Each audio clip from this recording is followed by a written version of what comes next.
Sabathia back to the hill, bottom of the third inning. Julio Lugo, the number 9 hitter for Boston, in a 1-1 game. Dustin Pedroia and then Kevin Youkilis. And Rose and Pete getting a shout out for this honeymoon. All right.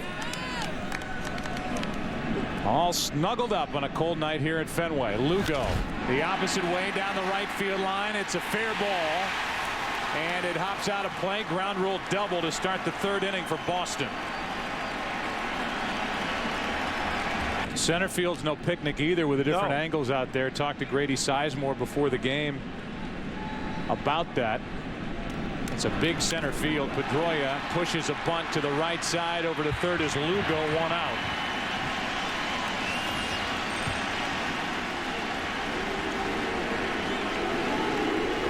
Producer Pete Macheska, director Bill Webb. Game 1 of this ALCS. Youkilis takes high, ball 1.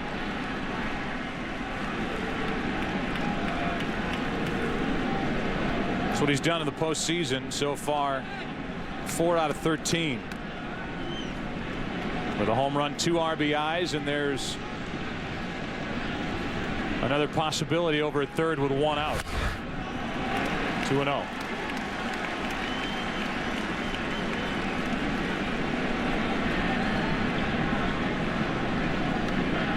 The DH, David Ortiz, next.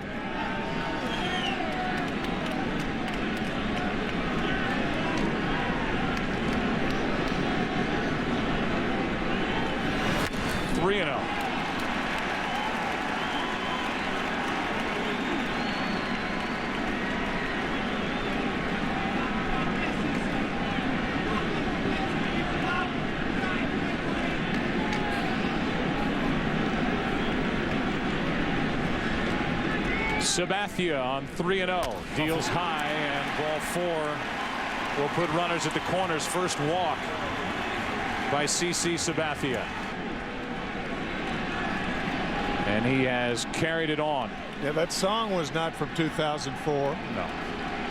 No Perry Como hits in 2004. First and third, 1 out, ball 1 outside. Now Peralta is on the other side of the second base bag. First at bat for Ortiz. Peralta was on the shortstop side of second.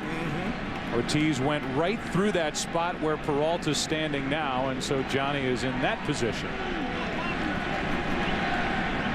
1-0 pitch. Good pitch by Sabathia. 1 ball, 1 strike.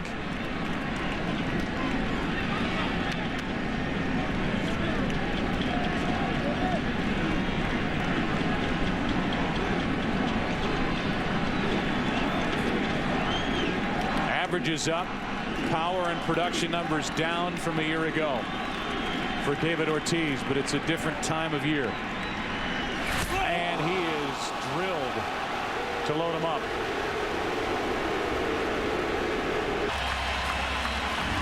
Remember, again, you can't re-emphasize this enough.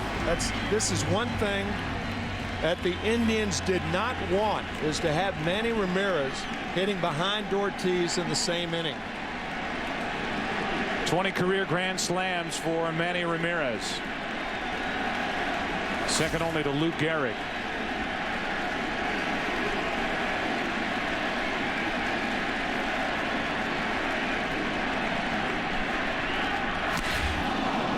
Late with that swing, strike 1.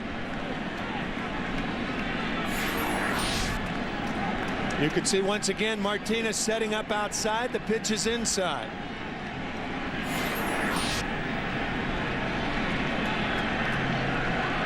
Red Sox this season had the second fewest in the big leagues as far as sacrifice hits.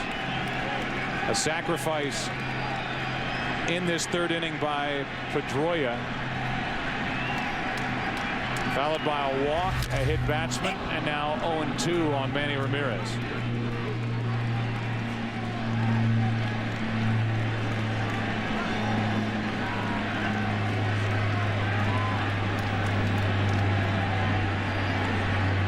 Lugo started this inning with a double. Then the bunt. Walk to Youkilis. Ortiz hit. And Sabathia trying to figure out a way to get Manny Ramirez.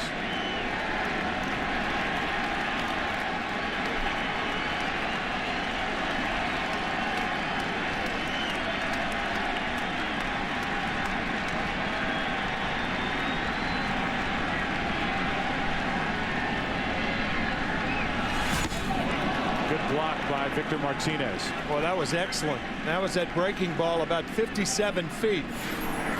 Pitcher's mound 60 feet 6 inches from home plate. And when catchers get that ball in front of the plate like that and block it, then you know it is an excellent block. Fine play by Martinez. Every part of the catching game getting better for Victor Martinez. Right. Including his throwing. What's it going to be on 1 and 2?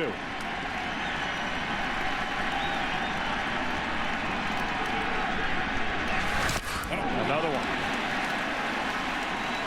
That was equally difficult because it hit the plate. Breaking ball that hit the plate. And what happens to those? They have a tendency to skid. Oh, hit in front of the plate, beg your pardon. So ones that hit the plate skid and stay low. They're very, very difficult to block. That one just on the edge of the plate.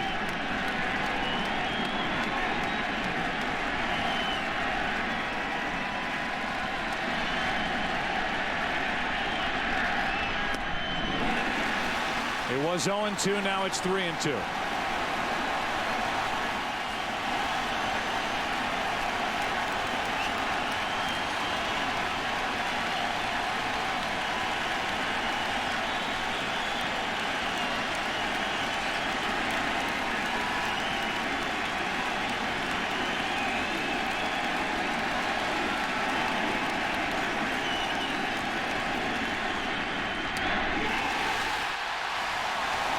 Two to 1 Boston on a bases loaded walk to Manny Ramirez over Philadelphia, and that's from our friends at TBS at 10 o'clock Eastern. Game 2. Rockies up with their win last night 5-1. Here's Lowell, and there is ball 1.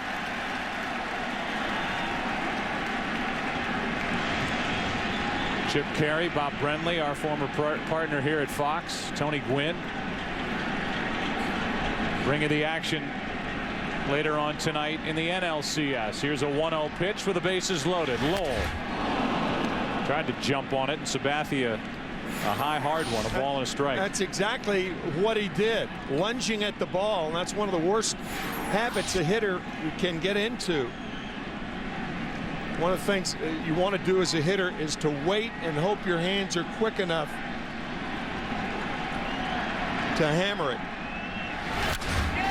Into right field, tough play. To his right, Gutierrez touched it. It hops out of play. 2 more runs are going to score.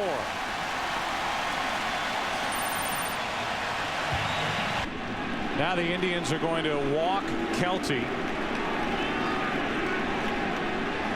And by the way, with Gutierrez knocking that ball out of play, that ball was almost past him.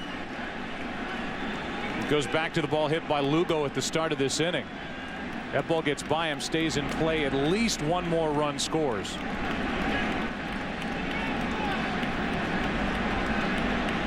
This will be an intentional pass to Kelty to load him up for Varitek. Joe, I think it's worthwhile to revisit the keys of the game. You can see that top when Sabathia controls himself, he controls the game. Well, he's walked 3 in this inning, and the left-hander, the big left-hander, has not separated Ortiz and Ramirez. 2 singles in the first inning, and then a hit by pitch and a walk to Ramirez, and then the Mike Lowell double has separated that score here in the 3rd. So the bases are loaded again, this time for Varitek, who struck out looking his first time, and Sabathia looking for his 2nd double play ball of the night. He needs it. Bases loaded, 1 out. Strike 1. 24 pitches already this inning from Sabathia. In the first inning, the 2, 3, and 4 hitters, Euclid, Ortiz, and Ramirez, went single, single, single. Here in the 3rd, a walk, a hit by pitch, a walk. Part of this 3-run rally with a chance for more.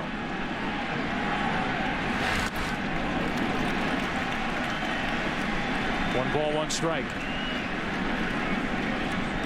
If you only watched Sabathia pitch so far this postseason and don't know much about his regular season, don't think that he's typically a wild left-hander. That's not the case at all. Slow hopper, third base side, only one play, 2 out, a run scores. And for Sabathia, he walked only 37 all season. He walked 6 in the start against the Yankees. He has walked 3, 1 intentionally in this inning, and hit a batter. Yeah, during the regular season, only Greg Maddux and Paul Byrd, his teammate, had better walks per 9 innings ratio. So he was 3rd in the major leagues. Unusual wildness in his 2 starts in the postseason. Gets ahead with a strike on Coco Crisp, the 9th man to bat in the inning for Boston. Hard hit, tough play. Blake knocks it down, has to hurry, and gets Crisp by a step. But in the frame, 4 runs for Boston here in game 1 after 3. They lead Cleveland 5-1.